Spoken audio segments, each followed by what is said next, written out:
Method of integration, हम लोग integration कैसे करते हैं। आप लोग 12th में आ गए हैं। sin x का इंटीग्रेशन क्या होता है, देखिए इसको ध्यान से देखिएगा।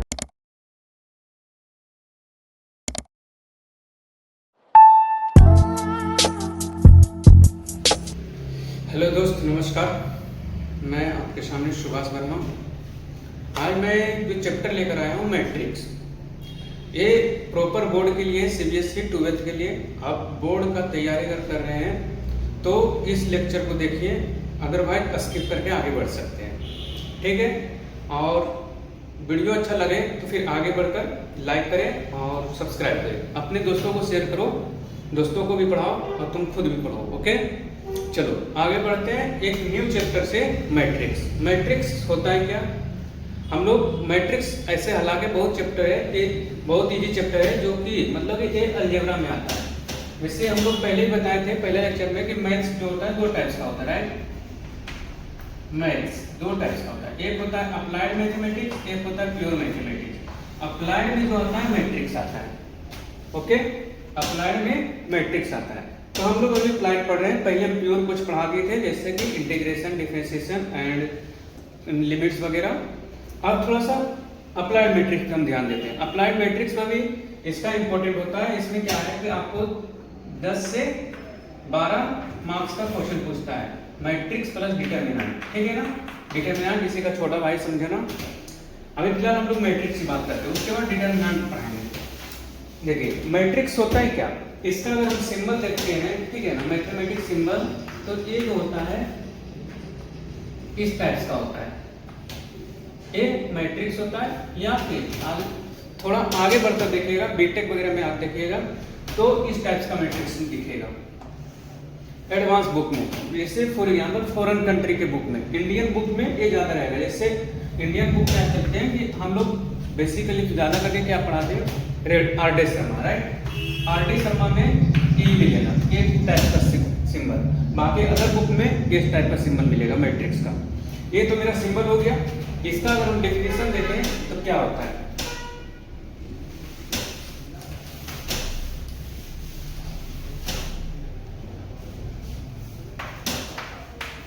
definition: the arrangement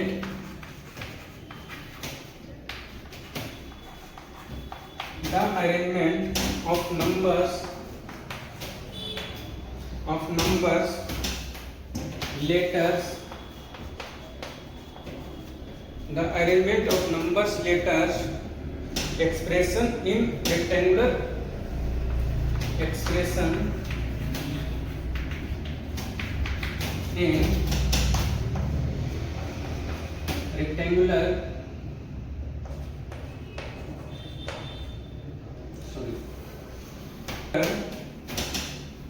shape,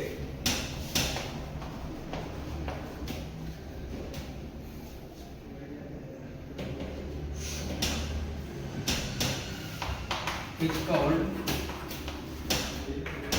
matrix।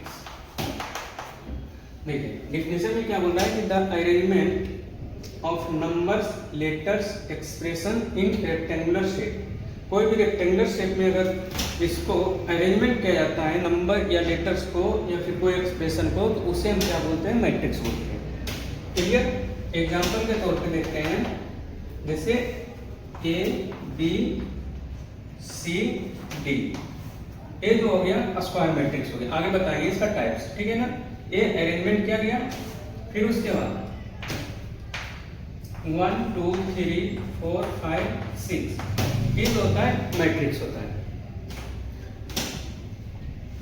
अब इसका अलग अलग टाइप्स का मैट्रिक्स होता है कि ये कौन सा मैट्रिक्स हो गया, ऐसा बनाए तो कौन सा मैट्रिक्स हो गया, तो दोनों का अलग अलग टाइप्स होता है, ठीक है। हम आगे बढ़ते हैं, स्क्रीनशॉट ले लीजिएगा, बाकी मैं लिखा था।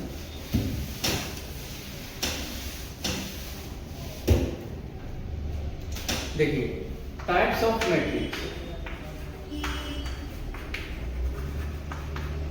Types of matrix. पहला जो मैट्रिक्स आता है square matrix.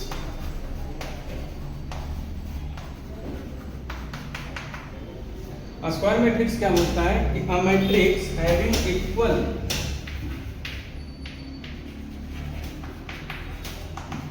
a matrix having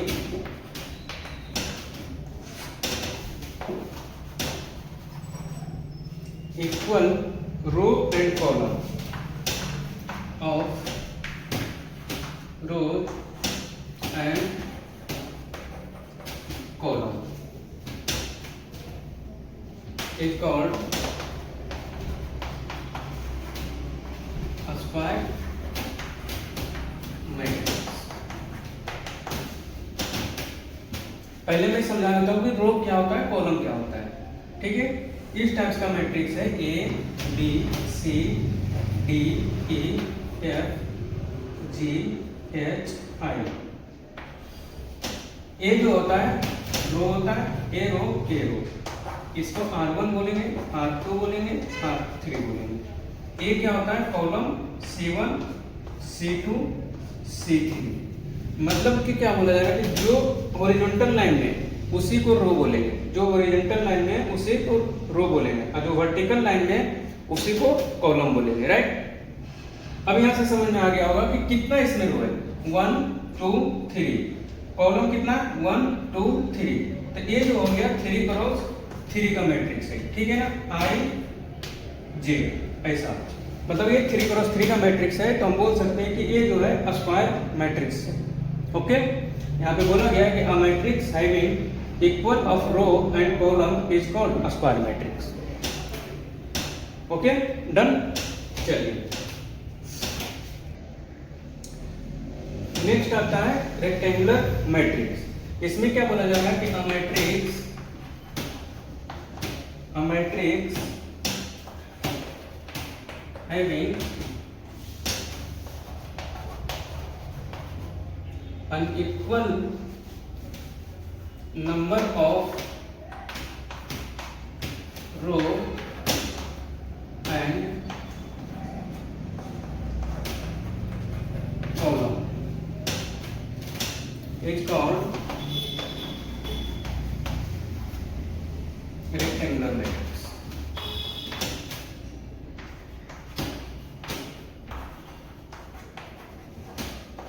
It's called rectangular matrix।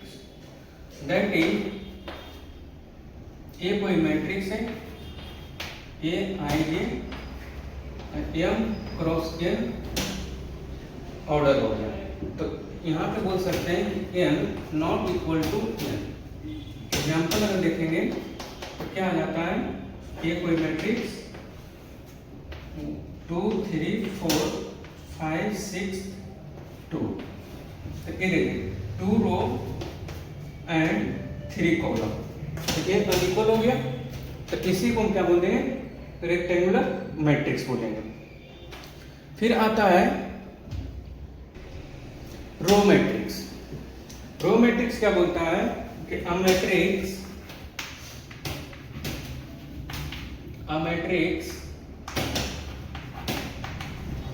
having only one row। A matrix having only one row is called row matrix। जैसे एग्जांपल A B C। फिर आता है column matrix. A matrix having only one column। This example A B C। ये जो हो जाता है horizontal line में रहेगा तो इसे हमको क्या बोलेंगे, रो मैट्रिक्स, और वर्टिकल लाइन में रहेगा तो उसी को क्या बोलेंगे, कॉलम मैट्रिक्स बोलेंगे। ठीक है,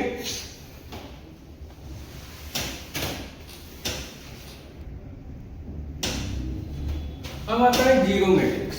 जीरो मैट्रिक्स क्या बोला जाता है, अ मैट्रिक्स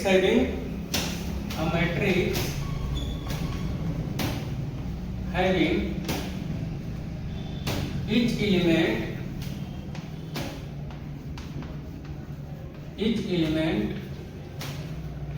are zero।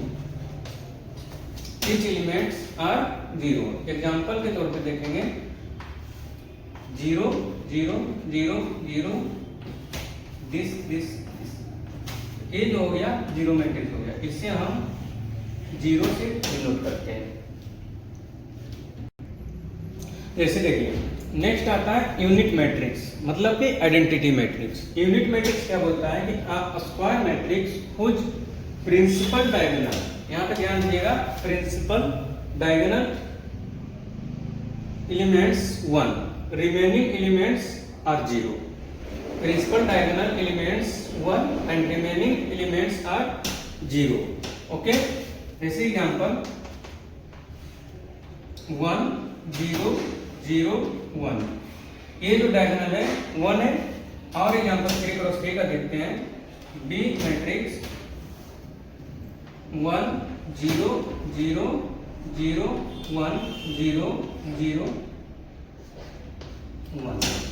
तो ये क्या हो गया I3, इसे हमको क्या बोलेंगे I3, क्योंकि ये 3 क्रॉस 3 का है। ये जो हो जाता है I2 हो जाता है। ओके, 2 क्रॉस 2 के लिए डन। आगे बढ़े, चलिए आगे बढ़ते हैं। देखिए इसमें क्या बोला जा रहा है डायगोनल मैट्रिक्स में, square matrix whose all elements of principal diagonal are any numbers, okay, and all elements are 0। जैसे एग्जांपल A 0 0 0, B 0 0 0 C। तो ये क्या हो गया, A B C कुछ भी हो सकता है, बाकी डायगोनल मतलब अदर एलिमेंट क्या होना चाहिए, 0 होना चाहिए। डायगोनल पे कोई भी नंबर रहेगा तो उसे हम क्या बोलेंगे, डायगोनल मैट्रिक्स बोलेंगे। ओके, आगे बढ़ते हैं। ये समझ गया? चलो, नहीं समझ में आ रहा है तो कमेंट करके बताओ, फिर मैं आगे। देखिए प्रिंसिपल मतलब डायगोनल मैट्रिक्स का 3 भाग होता है, ठीक है ना। तो 3 भाग में से कौन कौन सा है, पहला जो आता है स्केलर मैट्रिक्स।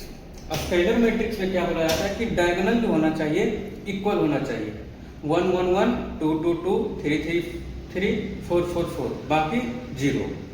फिर आता है lower triangular matrix. Lower triangular matrix में क्या बोला जाता है कि अपर पार्ट 0 होना चाहिए, अपर पार्ट 0 होना चाहिए, डायगोनल का अपर पार्ट। जैसे कि यहाँ पर मैट्रिक्स है A 0